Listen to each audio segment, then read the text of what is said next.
Krenula sam raditi online konzultacije sa jednom majkom djeteta iz spektra autizma i sjećam se kad mi je došla na uvodne besplatne konzultacije koje također možete svi vi bukirati koji me pratite, gdje možemo vidjeti jesmo li dobar fit ili nismo, da podijelite moju priču, da vam objasnim više svoj način rada. Ali sjećam se kad je ta majka došla, ona je meni rekla na početku: Andreja, svom djetetu sam, dječak ima sad 9 godina, pomagala sam mu, sve sam radila na način da sam sve radila umjesto njega kroz sve ove godine. I sada nam se dešava to da moram sve raditi umjesto njega, da ono odbija raditi bilo što, da nije ništa naučio i da je zapravo skroz ovisi o meni. Znači ja se ne mogu više pomaknuti bez da on ne traži neku moju pomoć. Ona kaže: osjećam veliku grižnju savjesti, jako mi je žao što sam tako uradila i osjećam se izgubljeno. Ono što najviše u dubini srca želim, da moj dječak postane što samostalniji. I ona mene kaže: možete li mi pomoći? Naravno, mi smo se dogovorili, mi smo krenuli raditi zajedno, što mene izuzetno radi, ali ona moja poruka vama, svim roditeljima, ali i edukatorima, jer samostalnost se gradi i u školi i kod kuće. Dajte djeci da prakticiraju samostalnost kroz svakodnevne interakcije, dajte im prostora da oni postanu, da treniraju svoje logičko razmišljanje i da rješavaju male sitne probleme. Znači ako treba pospremiti igračke, nemojte im davati ti naredbe. Kroz naredbe oni ne razmišljaju, slijede vas kao roboti.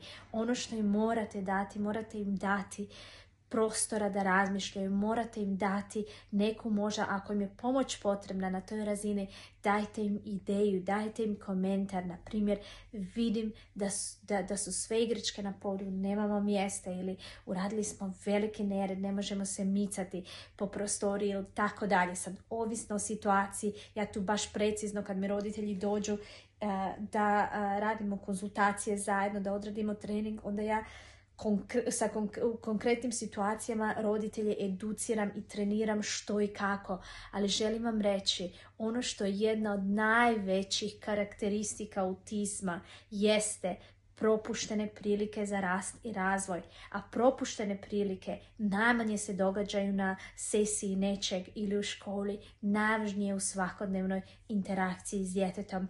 Imate li bilo kojih pitanja vezano za samostalnost, dijelite svoje priče sa mnom, pišite mi na e-mail u opisu profila vam, pišite mi u DM vaše osobne priče. I znate, završit ću ovaj video sa tom misao, znate da svako dijete s poteškoćama u razvoju je jednako djetetu bez poteškoća u razvoju i oni oboje žele postići što veću samostalnost. Od malih samostalnosti do onih velikih samostalnosti. Niti ja, niti vi, mi ne znamo dokle dijete može ići u učenju samostalnosti, ali ono što znamo u startu, da želi i da može do određene destinacije doći. Budimo im upravo mi podrška. Ako vam je potrebna podrška, obratite se stručnjacima, obratite se ljudima koji vam mogu pomoći, koji vas mogu istrenirati, bilo da ste roditelj, bilo da ste član porodice, bilo da ste baka, djed, strina, teta, ujak, sestrična, kogod da jeste. Potražite pomoć, vi ste svi u interakciji s djetetom i vi svi sudjelujete u njihovom učenju, u razvoju njihovog svijeta i života. Kao što sam vam rekla, imate li bilo kojih pitanja, slobodno mi se javite. Hvala vam što ste me gledali u ovom videu.